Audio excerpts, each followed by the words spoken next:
Hello, guys. Welcome, everybody, to Purple A's podcast. I am your host who bleeds purple and gold, Isaac here. So, the Vikings, they bounced back in a big way. They absolutely crushed the Cincinnati Bengals at home, 48-10, against the Jake Browning-led Bengals.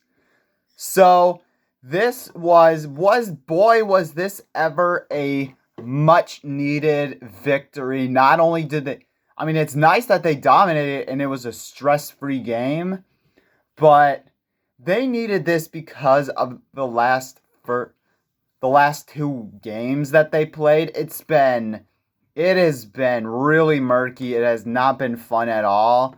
Even week 1, then when they won, it was still not bad.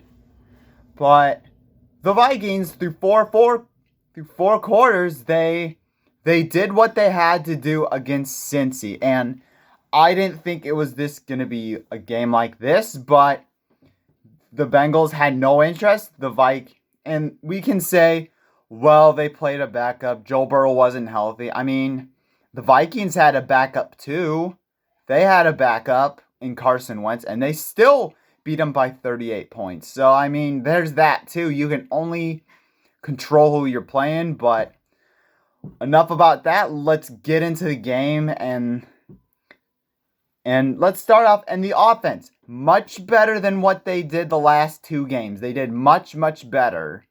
They put up 34 points overall, as good as you can ask for. Carson Wentz, not too bad. 14 of 20, 173 yards, 2 touchdowns. Didn't turn the ball over. He did look skittish out there. He looked comfortable and he looked calm. And when you needed him to throw the football, he did what he had to do.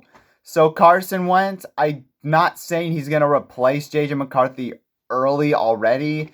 There is the factor that the offensive line just didn't gel the first 2 weeks. So I'm gonna give JJ McCarthy a pass on that. But for right now, Carson Wentz did as well as he could have. And who was the MVP? And I believe the MVP of the offense was Jordan Mason. 16 carries, 116 yards, 2 touchdowns, 7.3 yards per carry. The run game as Jordan Mason as an RB1 is legit. Not to say that Aaron Jones is not a good fit. No, he's just not the RB1. He's not the same. But I hope Kevin O'Connell looks at the film and thinks to himself about Jordan Mason being the RB1. I hope, because you had no choice but to start him, but I hope he sees this and says number 27 is going to be our starter. That's our guy. Hopefully he gets that round, but Jordan Mason, really, he is a hefty load of a running back when you give him space. And you can't give credit to Jordan Mason without the run blocking, too. They gave him plenty of lanes to run through, so good job for Jordan Mason. Justin Jefferson didn't really knock his socks off. 5 catches, 75 yards. Made big-time completions when they needed to. T.J. Hawkinson had a tough game. He had a touchdown. Even Jalen Naylor didn't look so bad himself, even in low numbers. 3 for 37. And the offensive line as a whole, they were okay. To start off, they were okay. Michael Juergens, he's the only one that really struggled. Everybody else did pretty well. Especially Christian Darrisaw, where I didn't expect it. There were injury reports saying maybe he might come back. I wasn't sure about that. But, he did come back, and he shut down Trey Hendrickson. It was no problem for Christian Darrisaw. So, the mojo and the momentum of the offensive line with Christian Darrisaw out of the mix is a huge burst of energy. And then And so the offensive line as a whole, the run blocking was great. The pass blocking was okay for the most part. It was all right. I would say it's okay. So, but the offensive line did the job, and KFC much better play calling, I would say, for this game too. A balanced attack of pass and then run, and it's not just heavy on passing and light on running. He did a nice even balance, but my only gripe is the penalties. They had 13 penalties, which the penalties need to stop, but when you win by 38 points, what is there to complain about? You still won. Don't care about the penalties right now, so good for you. Defensively, they put on an absolute clinic. I mean, what can you say? They put on a clinic. The defense as a whole, they allowed under 200 yards to Cincy.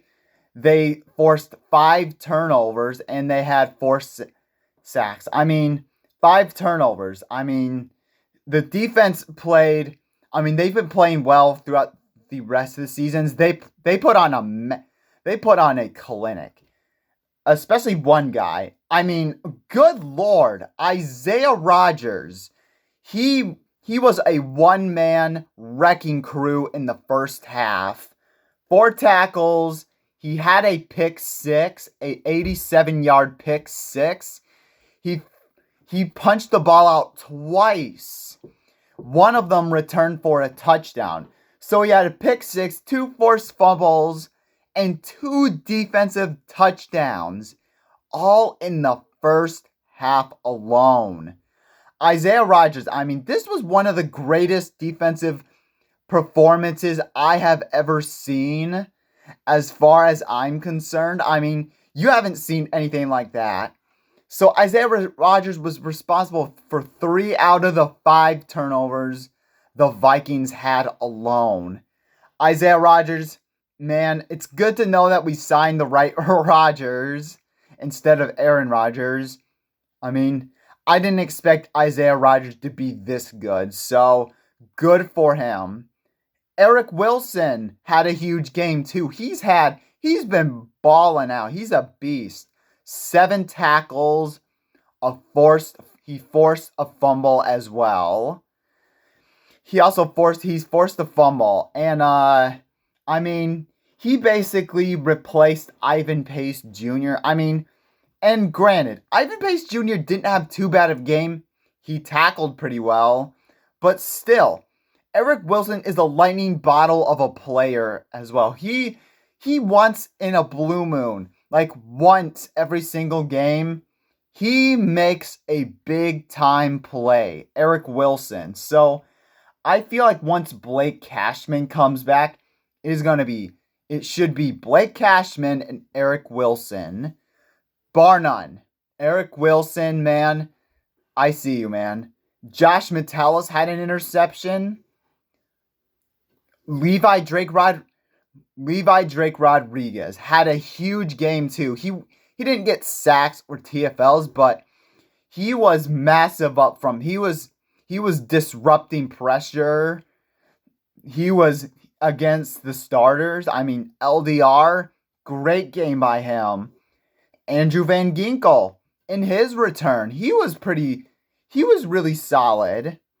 Andrew Van Ginkel, I mean, he didn't have big numbers. It says 3 tackles, but he had 2 sacks and a TFL in his return. So AVG, I mean, it's good to have him back. Even Harrison Smith on his return. He had a huge tipped pass to to set up the Isaiah Rodgers pick six. So Harrison Smith was huge too.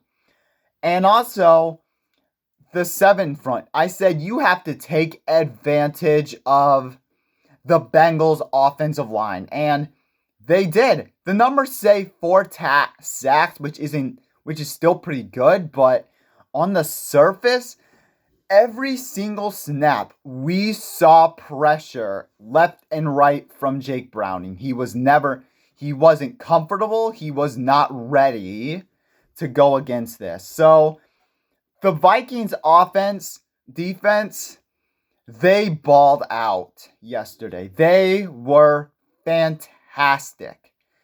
And last but not least, Will Reichard. He was 6 for 6 on extra point attempts and 2 for 2 on field goals. So he was 8 for 8 overall.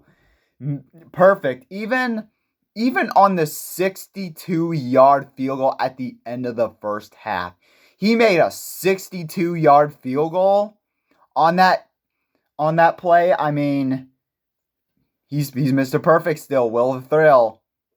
He's still perfect. And so overall, really good win.